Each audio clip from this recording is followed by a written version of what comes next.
But the reason why I find this an interesting question is because some people think that it's morally wrong to enjoy being alone, that you can't be truly happy unless you're involved with other people who you care about and who care about you, and that there's something kind of inherently inferior about the joy one would have when being alone. But for me, it can be great, like being with you guys right now. I could rate it at 100 out of 100, but I can also rate when I'm alone with myself might be 101 out of 100. It's just not less in any way whatsoever.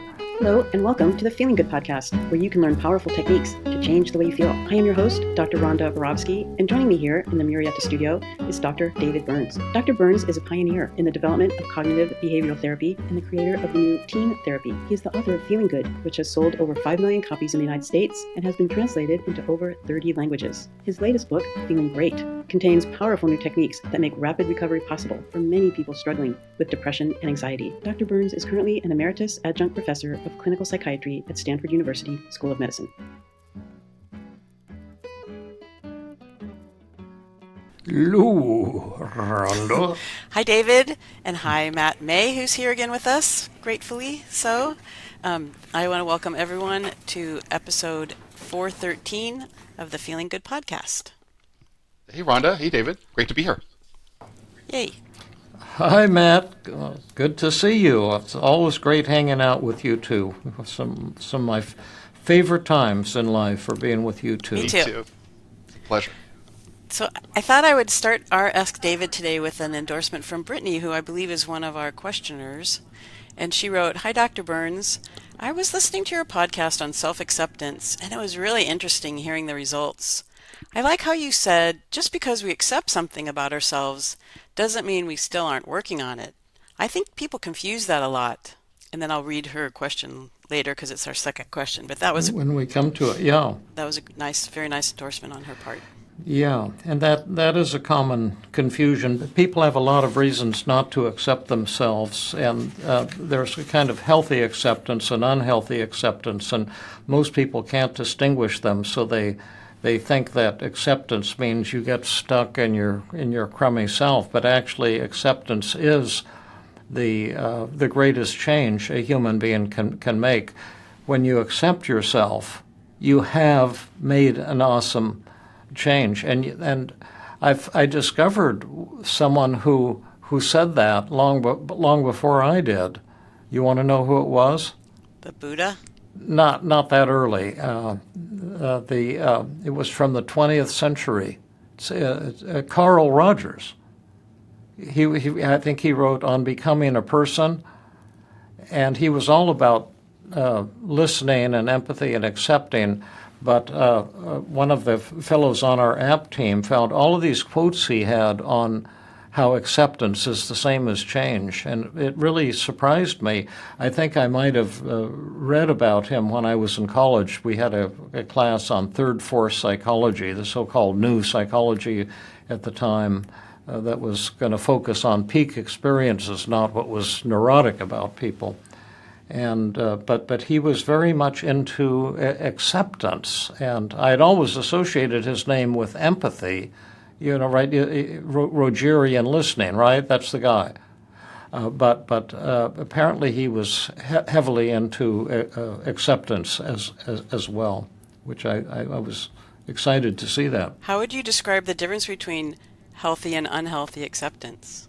Well, it's very dramatic, and we have a class on that we're about to publish in the Feeling Great app. And that's one of the lessons in that class on acceptance. But in healthy acceptance is accompanied by joy, and then unhealthy acceptance is accompanied by despair. Healthy acceptance is accompanied by laughter and lightness. Unhealthy acceptance is accompanied by cynicism and anger. it's just they're just the opposite from each other, and there's a lot of distinctions between them. But essentially, do you see? Take the thought. I've decided to accept my shitty self, my below average self. I've decided to accept the fact that I really am defective and there's nothing about me that doesn't need improvement. And are those thoughts a reason for suicide or a reason for celebration? That's the issue.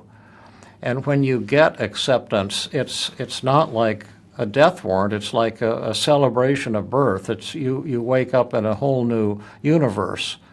You've changed, and the whole world around you has changed.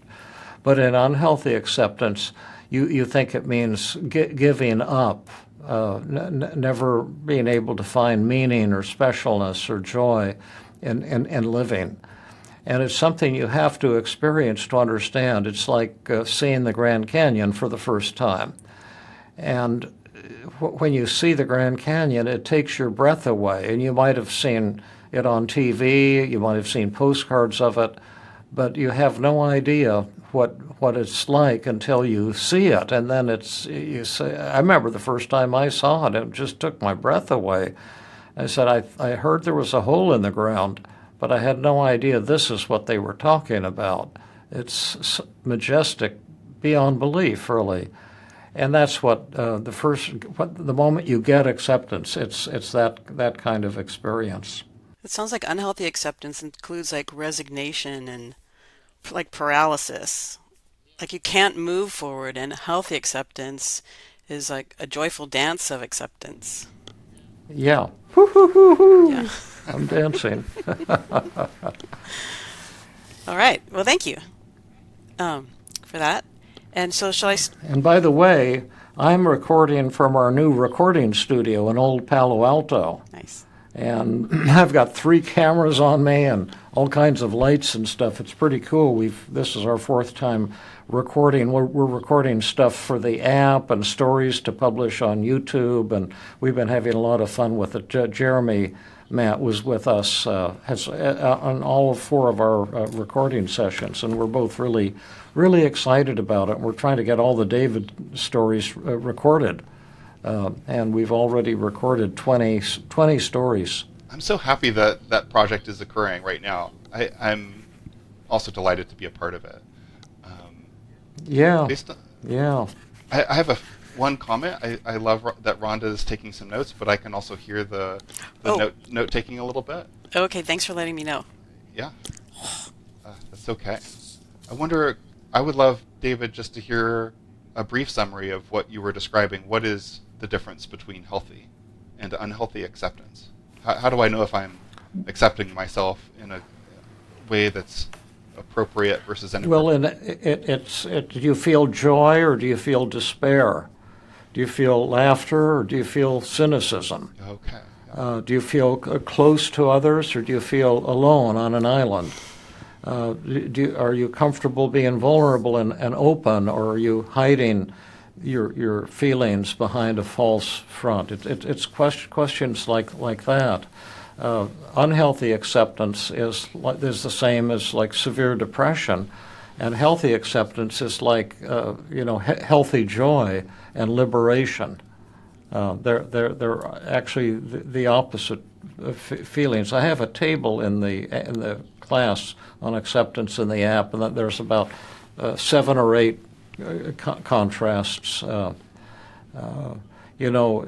unhealthy acceptance, you feel ashamed, you feel defective, and in healthy acceptance, you feel whole, you feel joy, you feel excitement about life, and these words won't allow you to understand what healthy acceptance is, but they're just words that will let you know when you're there and when you're not. But most people, when they think of acceptance of yourself or others or the world, they think about the unhealthy version, so they're afraid of it, and they pull back from it and keep beating up on themselves and others, hoping that some good will come from it. And that's that's one of the biggest traps human beings fall into, and it's kind of what we're trying to turn around with our Team CBT and with our Feeling Great app, is to give people a path, out of the woods, out of the place you're trapped, and to get into the sunlight and to get this sense of freedom and joy. Got it. Yeah, it seems a little strange to me that hopelessness and despair would be so close cognitively to enlightenment. That a state of mind that, I'm defective and that's horrible and it means it's hopeless, is so close to I'm defective and I embrace that and I'm delighted to be in good company with all of us. And yeah, those. So, say to me, David, I understand you're kind of defective. Hey, David, I'm your negative thoughts, and I have a really important message for you. I need you to understand that you're really defective. I know, and accepting that has been one of the greatest sources of joy in my life. Because, one of the cool things about it? No, what? I found all kinds of other defective people who like to hang out together. Like Matt May and Rhonda Borofsky and a lot of others, and we have a hell of a good time. That was brilliant. I love that. Absolutely true. Yeah. Thank you. An excellent example of the acceptance paradox. All right, shall we dive into our questions for today? Let's do that. So the first one is from Rodolfo, who asks about disturbing and unwelcome intrusive thoughts. Hello, Dr. Burns. My name is Rudy. First and foremost, your writings and podcasts have been life-changing for me. You're amazing. I was recently diagnosed with attention deficit hyperactivity disorder, ADHD, and I started experiencing intrusive thoughts around November of last year. I thought I had obsessive-compulsive disorder, but apparently intrusive thoughts are a common companion in ADHD. What would be the best course of action for defeating them? How would I apply team CBT to them? Okay, well, I'll let you, as usual, let you folks have the first shot at it, and then I'll throw in my 2 cents worth. Yeah, I'm happy to speak to Rodolfo's question. It's an excellent one. I'm glad we're revisiting it. So I'll just point out maybe one of the common places where people get stuck or a little bit trapped trying to defeat their negative intrusive thoughts, and that is that they're trying to eliminate them from their mind. They're trying to control their brain, and that's simply not a switch that we have. There's no button to unsubscribe from our own minds. Our minds just kind of create thoughts and images, and might play annoying jingles that we heard on an advertisement 20 years ago. That's just something that the brain will do. What we're actually offering is to not be disturbed or upset, or to get stuck having those thoughts recurrently. And that requires an understanding that our efforts to try to control our brain will backfire. It's like a law of physics that if we try to press or force or demand that we not think about something, we will inevitably end up thinking about it. And you can just try and experimentally right now demand loudly in your mind that you do not think about a blue-eyed tiger, and see what occurs in your mind. And so you'll probably realize, oh, I'm suddenly thinking about a blue-eyed tiger. And so the first step is to carefully identify your agenda. If you're trying to eliminate the thought from your brain, you'll run into trouble. But if you're trying to develop a sense of comfort with the contents of your consciousness, like whatever thoughts, emotions, etc. come up, then you've got a chance at a cure of not being troubled by those thoughts and feelings. All right. Are we ready for Ron? That was great, Matt. I love what you're saying. So much wisdom in it. How about peeling more layers off of this onion and give us your idea, Rhonda? Well, Matt sets a really high bar, and that was really, really interesting, Matt. I love that idea of offering not to get upset by the thoughts versus trying to eliminate them. One of the things I first learned about when I went to David's first intensive that I went to in 2013 was that the beauty of Team CBT is if someone comes to you and they have a condition or problem that you're not familiar with. In the past I'd say, "Oh my God, what do I do? What do I do?" And I'd flip out. But now if I just calmly take a deep breath and say, "Well, I'm just going to go through I know what to do actually. I'm going to go through the team model and do the testing and provide empathy and really hear and make a deep connection, and then offer them an invitation and work through the specific moment in time and their feelings and their thoughts, and positively reframe them." I have actually worked with somebody who had very intrusive thoughts with the idea that he had OCD, and I can say that the team model, with various methods, when we get to that component or that part of it, it does really work.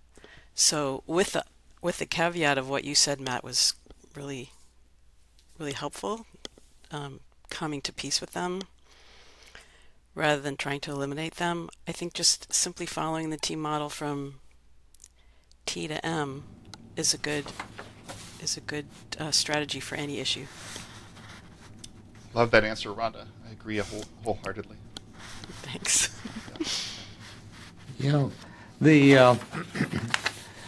My thinking, you both have totally awesome answers. I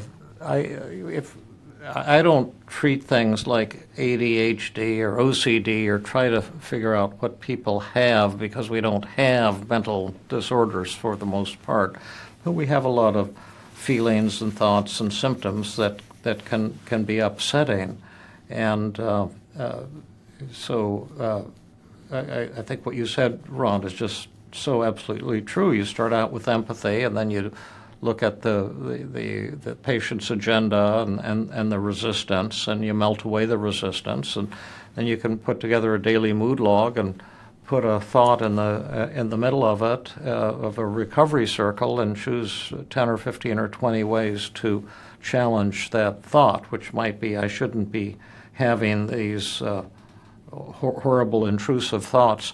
I have a slight advantage from you two, because I exchanged a couple more emails from Rodolfo, and I probably should have included them in the show notes, but I've been really overwhelmed on 10, 11, 12-hour days, so my time has been a little shorter. But what was very interesting that he was saying, and this is some hints for you guys, that he has intrusive thoughts that somebody's murdering his wife or doing something to hurt his son.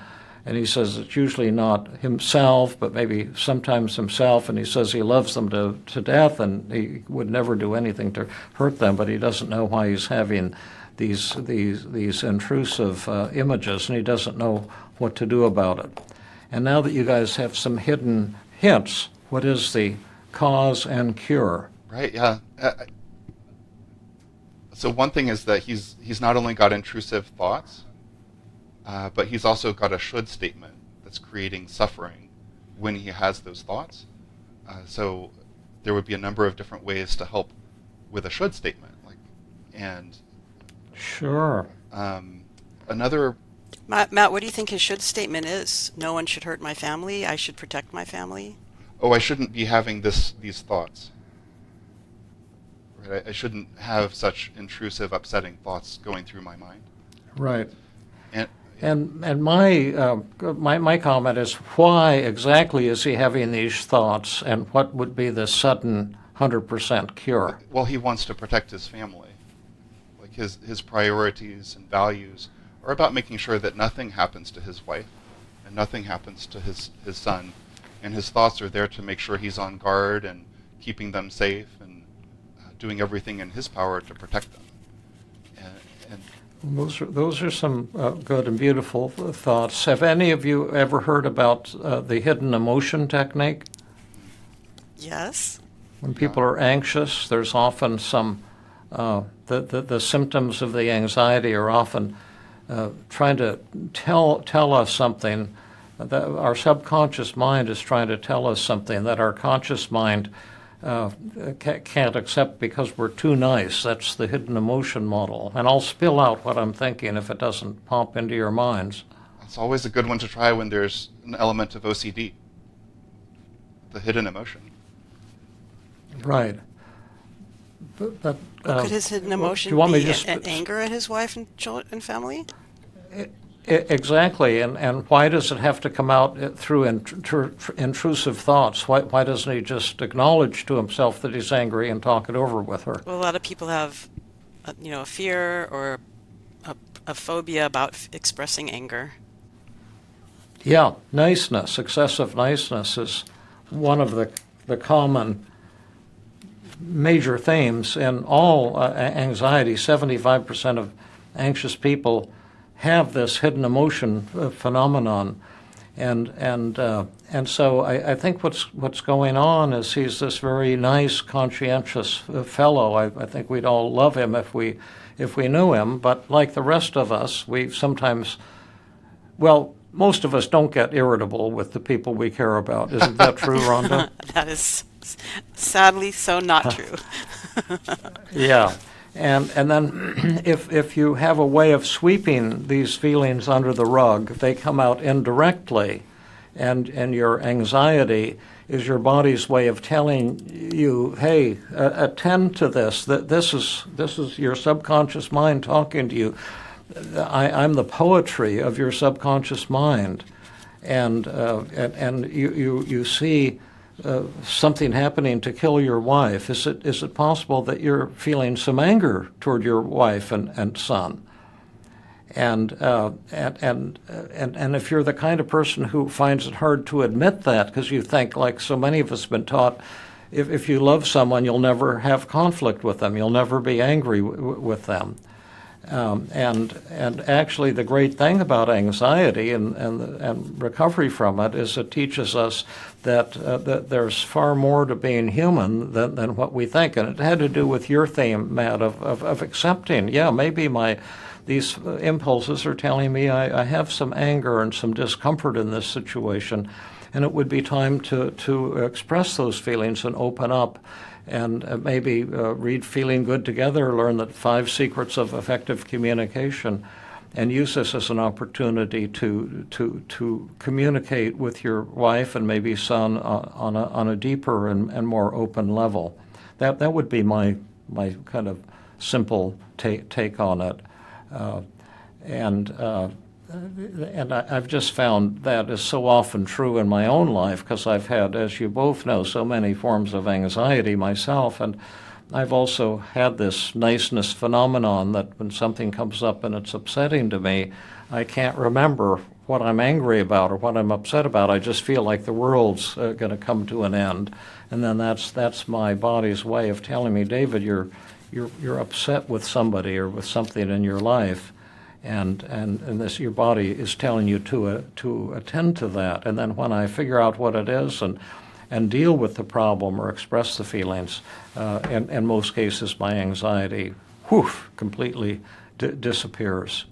And I suspect that's what's going on here. We can't treat anyone or give out medical advice in this forum. We're just talking on a general level.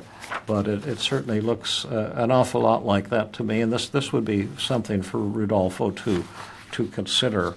And I think I did raise this issue with him, and my memory of it is that he kind of did resonate with that and might be going in that direction. So maybe he can get back to us later if he hears this podcast and checks it out and let us know what happened. Nice, that would be fun. Could I share a brief vignette of an experience that I had about 19 years ago with a?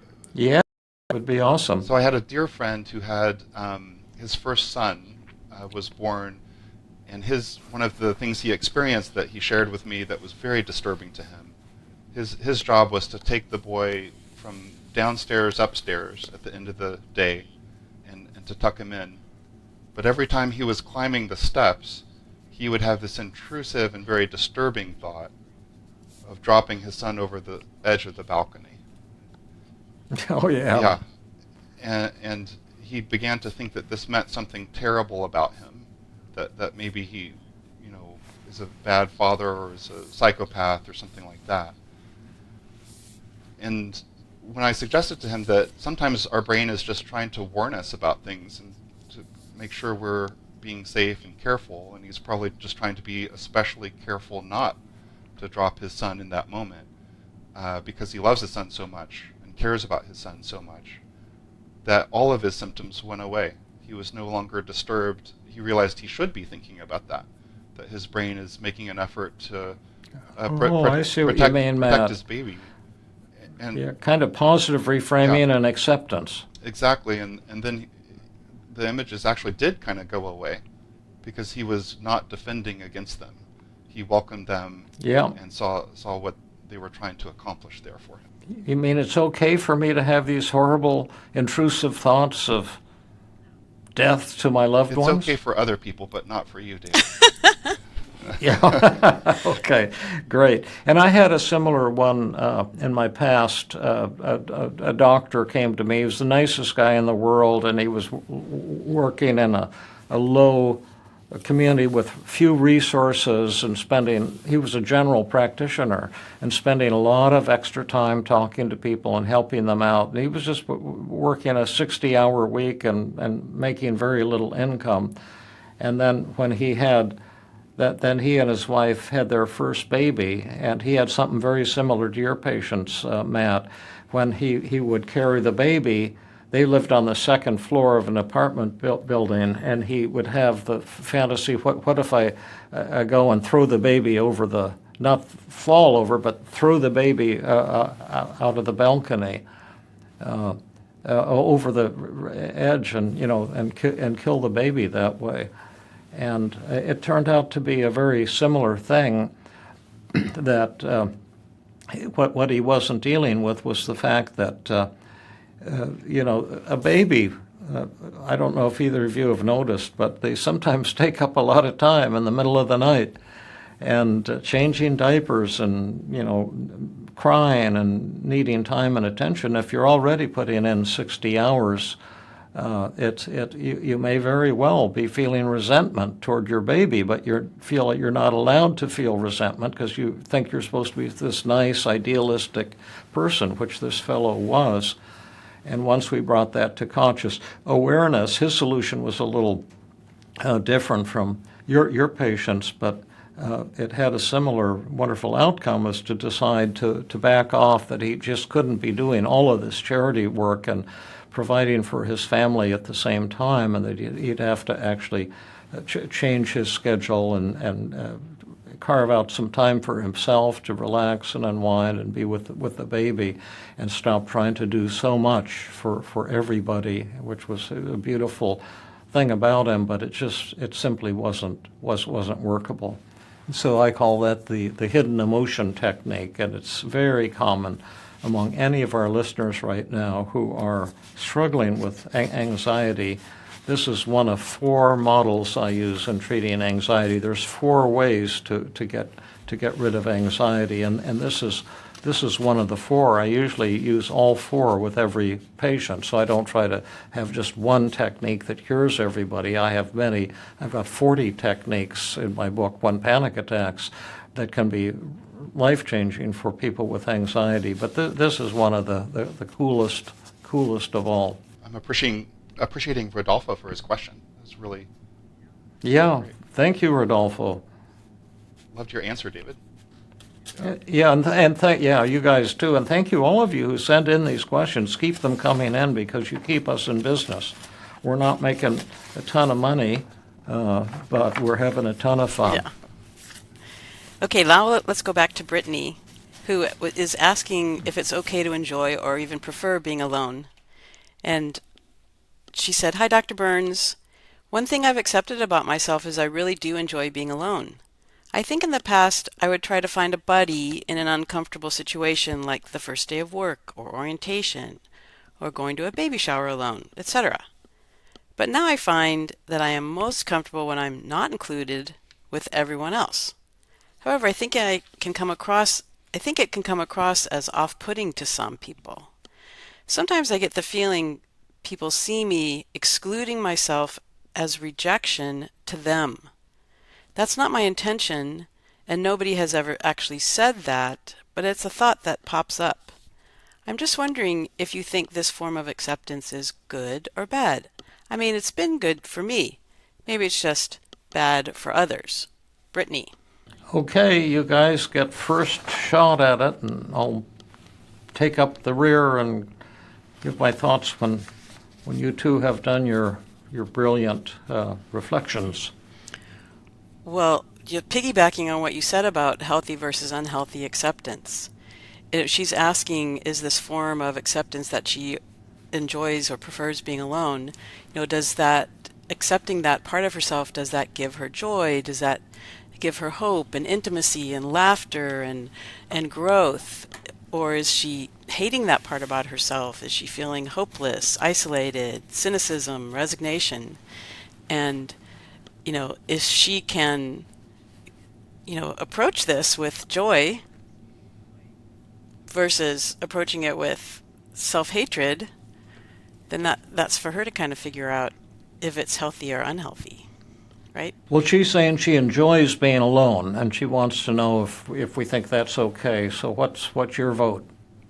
Well, that's what I mean. But she's also worried about other people judging her, right? So, Yeah, and that can happen too if you prefer being alone and you don't always want to be going to the party.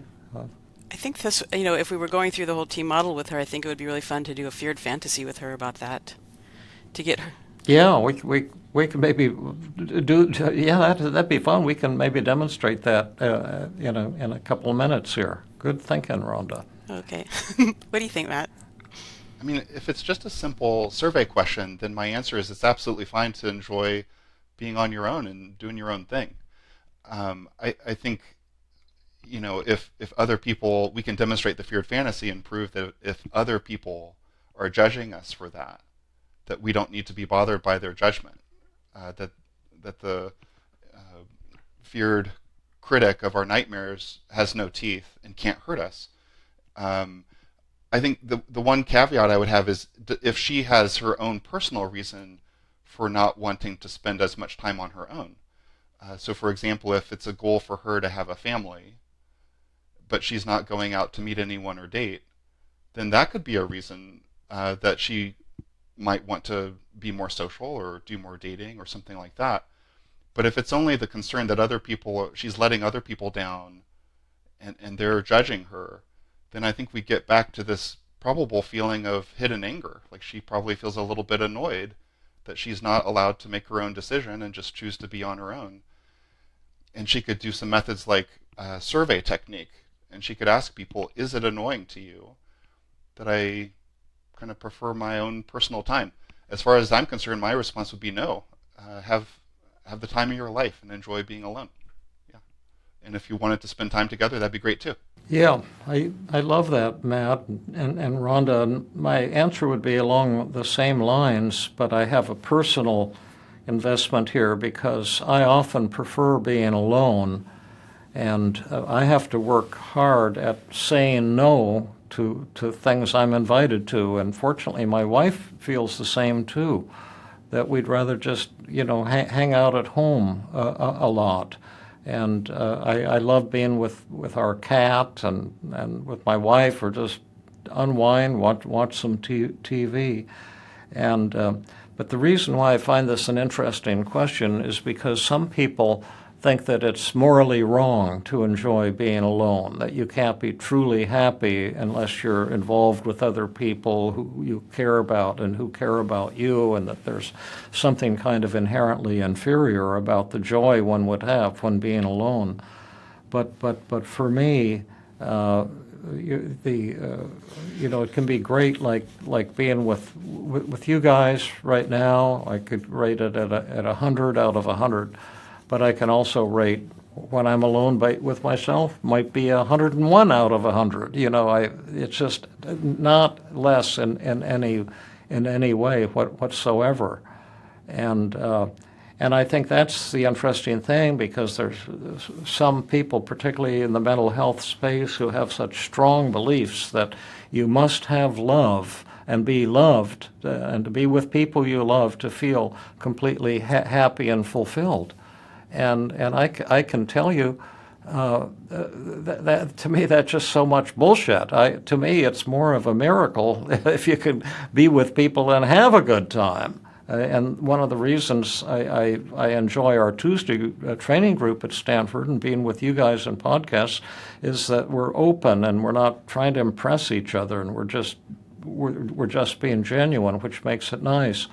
But most of the time, I don't want to be in a social situation and kind of resent it if I'm feeling pressured to be in that social situation, when I would really much prefer to be alone. So, Brittany, if you're crazy, you can join our club, because we're crazy too. Right on. The water's warm. Jump on in. Yeah, exactly. Yeah. Yeah, I went camping with a group of friends last week, and at some point, some really fun thing was being planned, and I just like, wow. I said, I'm going to the tent. I need to be alone. I'm going to read. You guys can have fun without me. Yeah. Right. You know, Nice. it's rejuvenating, too, to be alone.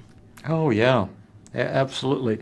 But a lot of people don't believe it, because our society puts so much pressure on us to this love addiction and approval addiction. You need love and approval to feel happy and worthwhile. And in my book, it just isn't true. The only love and approval you need is your own. And if you don't have that, being with all the people in the world isn't going to make you happy, unless you've decided to love and accept yourself. And I've spent a lot of time alone and loved it. And I found out, David, you're not a bad guy to hang out with. What a surprise! Yeah, for sure. I bet you have some interesting thoughts. And my running cat, around there. my cats love me too. It's just so easy to hang out with a cat. They're just so grateful if you just give them a little love and keep them fed and pet them a lot.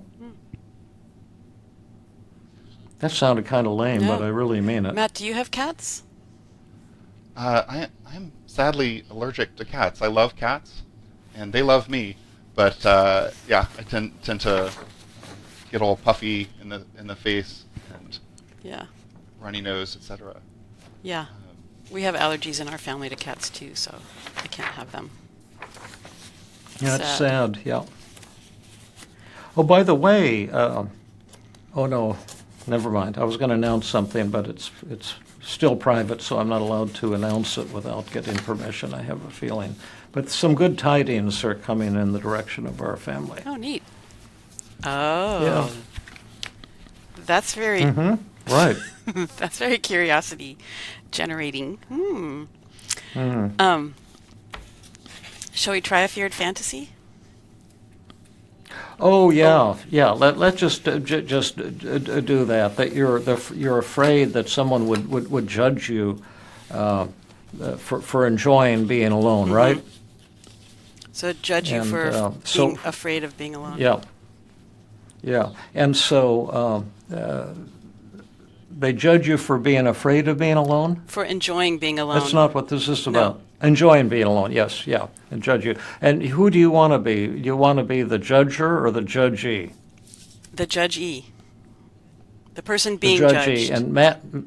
And Matt and I will be the critics from hell. Okay. Who are going to try to shame you into enjoying being alone. Rhonda, we're having this get together, and we really want you to come. Oh, I appreciate the invitation, but I feel like I just want to be alone today at home, reading, relaxing by So myself. You're going to exclude us? So You're going to exclude us then? you don't want to be with us. You'd rather be alone than be with us. Is that what you're saying? Yeah, that is what I'm saying. You guys are really awesome, and I love hanging out with you when I'm ready for it. And when I'm ready for it, I'll invite you to do something, or I'll accept your invitation. But right now, it's just a different kind of a feeling I have about being alone. I'm really hurt. Well, I think I judge you real bad because anyone who enjoys being alone has to be some kind of kook. Well, then I accept that I'm kind That's of a kook. defective. That's abnormal. That's abnormal and immoral. Wow, immoral. That's kind of confusing. Could you tell me specifically what's immoral about being alone? Or about liking No, being it's alone? okay to be alone as long as you're miserable. But if you're happy being alone, you're some kind of a sociopath. That's really hard. That's harsh. A sociopath. Well, you're the sociopath, not us. We love being together. We're people. But people pleaser, or People lover. people, yeah, people lovers. Yes, we love each other, but we Anna. hate you because you enjoy being alone. Oh gosh. Well, I really appreciate you that you have the quality of loving being around people all the time, and sometimes I'm not going to say I wish I could be like you. I just really appreciate that that's one of your strengths, and that's one of the qualities I love about you. But right now, it's just not something I'm feeling. I'm feeling really happy being alone, and that's my choice. Rhonda, I also want to say that Who's- I'm extremely powerful and judging you, but I'm also exquisitely sensitive and being hurt by you. And you should feel I'm very weak, and you should feel bad about hurting me, and also scared about my judgment, my powerful judgment. Yes, and I too feel rejected and very hurt right now, and I'm going to be miserable all day because of you. Wow, that's giving me a lot of power over you. Yeah, I feel really sad that you're feeling hurt, and I'd love for you to tell me what it's like for you to be hurt, because I don't want to go do the things that you're inviting me to do. Like, what's that like for you that I want to do something else? I'd love to hear more I about refuse to talk about it. I don't want to have anything to do with you. Okay, well, this is kind of ridiculous, but this is the claim, Yeah. right? And who's winning, Rhonda? I kind of feel like I'm winning. I'm Big, Go ahead. big or small? Big. Big or huge? I think I'm winning huge. Yeah, I think so too. Yeah.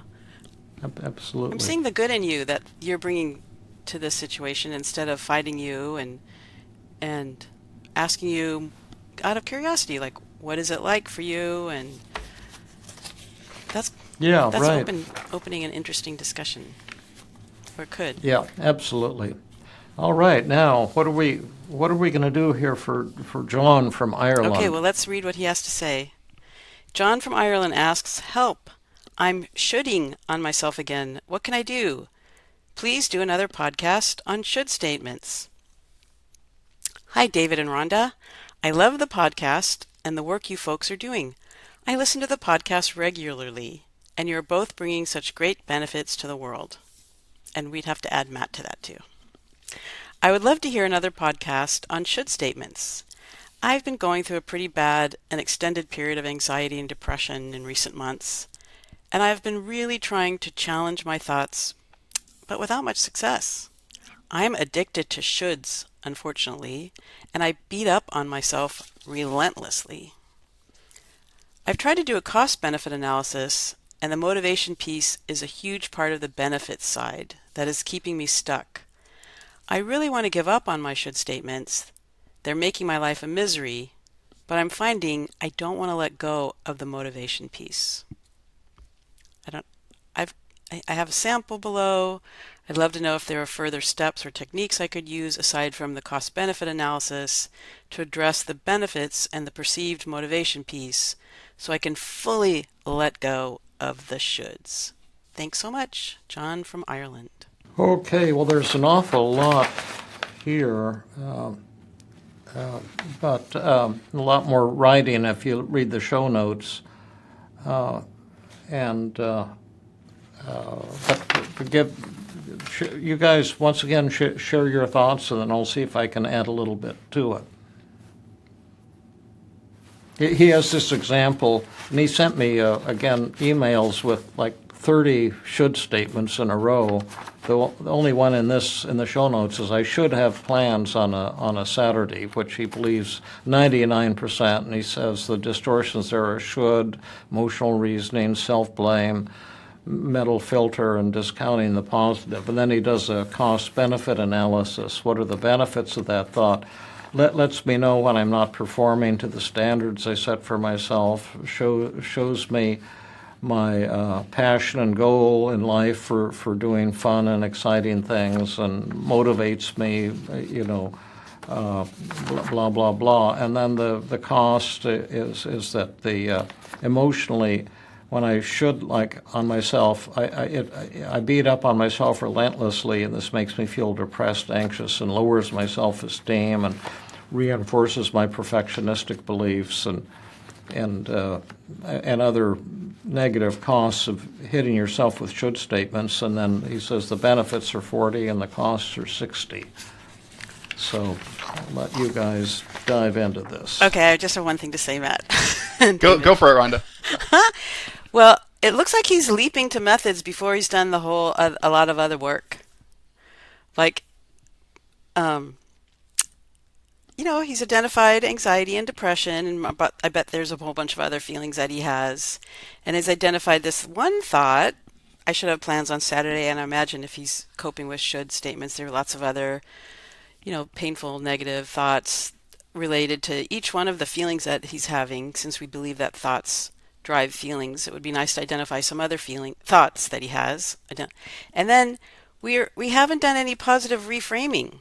I mean, we know that he feels motivated by a should statement, but what else do we know that's really awesome about the feelings that he's having, or even that thought, I should have plans on a Saturday? So I'd want to take a step backward before doing cost-benefit analysis or any other method, and really explore with him what do these feelings and thoughts say about him that are really awesome and beautiful, or give him an advantage, or maybe they speak to his values. I think missing that piece is a huge mistake. Rhonda, I agree that I think the most important part of the work is motivational, is to understand, how is this thought, this structure of thinking beneficial to you? What would be the problem of letting go of the shoulds? How is it functioning, and what does it say that's great about your value system? And if that's not addressed, and if that resistance is still in place, none of the methods will be that effective. If he overcomes that resistance and he decides, I want to let go of those shoulds, and I have permission to do that, then we'd have a lot of cool techniques like the semantic technique, or the Socratic technique, or shades of gray, or reattribution, et cetera, et cetera. But the first question I have is, why would he let go of his shoulds? It seemed like they're highly motivational and getting him to live up to his standards. And I can see a lot of other good reasons to should himself. And I'm not convinced yet that he should stop shoulding himself. Yeah, right. Absolutely. He'd have to convince us that of the motivational thing, and then after that, then the semantic technique works really well, but it won't work in the absence of the motivational piece. But let's just show how that works. You can, Matt, you can be him, and I'll be his negative thoughts. Are you ready? For the semantic technique? Okay, great. Yeah. For example. Sounds good. John, I'm the negative John, and I want you to know that you should have plans on a Saturday. Oh, I often like having plans on a Saturday. I don't have any plans this Saturday, and that's actually okay with me. Sometimes I think, gosh, I'd prefer to have some plans. Maybe I could do something and make some plans. That's exciting to me. Great. Now, John, so you beat me on that one, but the fact is you should be doing better at work. You're too slow, and probably you're going to screw up and ruin the whole project for the company. Oh, I'd love to avoid that. That'd be great.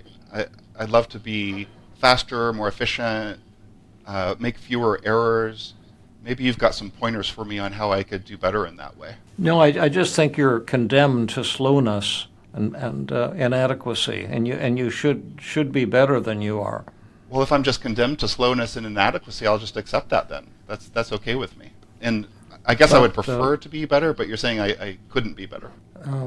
Well, okay, but what if you ruin the projects at work, and what if everyone else is way better than you, and they find out about you? Oh gosh, I just plead guilty and admire them for their awesomeness. They're doing such great work, and oh man, I goofed up. I wish I hadn't messed up in that way. But they did such a great job. Gosh, I feel so fortunate to be a part of such a brilliant team. Yeah, I think that's great. That's a beautiful example.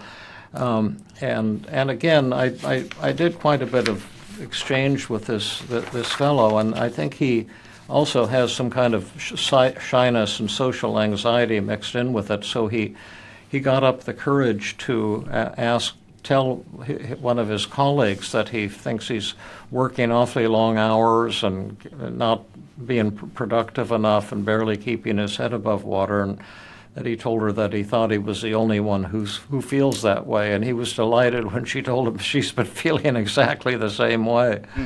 And he felt it, he's become, that exchange made him feel like a member of the human race again. And so in addition to the great techniques that you mentioned, I think that to use exposure techniques and confront his fear of people and begin to open up and use self-disclosure and also the survey technique to tell people how you're really feeling inside and ask how they're experiencing things and how they might be thinking of you, and use that as an opportunity to be vulnerable and to actually get closer to people. Because I think part of one of the problems with being alone isn't that you can't be happy when you're alone, but you may be missing out on some realistic feedback and knowing how reality works, knowing how other people really are, because sometimes we get fantasies that other people are so much better than we are and so much smarter. And in point of fact, most people that I know struggle considerably, and even people who are very successful almost always have many blind spots and many weaknesses as well. And I'm just babbling, so I'll shut up. But that was my contribution to that question. Loved it. Nice. Thank you for the role play too, David. Yeah, thank you. Matt, what was the comment that you made? What you would want someone to ask themselves? What would be the problem in eliminating this thought or feeling? Let's say you could eliminate shoulds from your mind. Would there be any danger to doing so? Because a lot of people imagine some slippery slope, that if I'm not constantly monitoring and shoulding myself, that I'll just become complacent and lazy, never get anything done. That I need my shoulds to motivate me and keep me on track. And that can be a powerful form of resistance, that if someone is there and they're thinking, gosh, yeah, that's just true. Like I have to should myself or I'm going to be in trouble, then I wouldn't go on to any methods there. I would just admire their sense of responsibility, and they want to be productive and contribute to society, and that's awesome. So why would we change this? This is a good thing that's working for them. And that's paradoxical agenda setting, which is one of the key components of team therapy, and that's the thing that has really opened up the doors for rapid recovery, rapid change for nearly all of the people that I work with. And the early days when all we had was 100 or more methods, it was great to have all those methods, but finding this resistance and motivational piece has transformed therapy from months and months of slow progress at all to almost overnight transformations for a great many people. We don't have the answers for everybody, but certainly my capacity to work with people rapidly and effectively has just gone up incredibly, and I think that's you've been experiencing that also for a decade or two now, Matt. Yeah, that's right. Is that? I agree wholeheartedly. I think the metaphor sometimes I've used is that when we're working on the thoughts, if we just work on the thoughts, if all we do is cognitive therapy, and we're not looking at the motivation, the values, the reasons to keep the thoughts, it's sort of like we're trying to defeat this plant.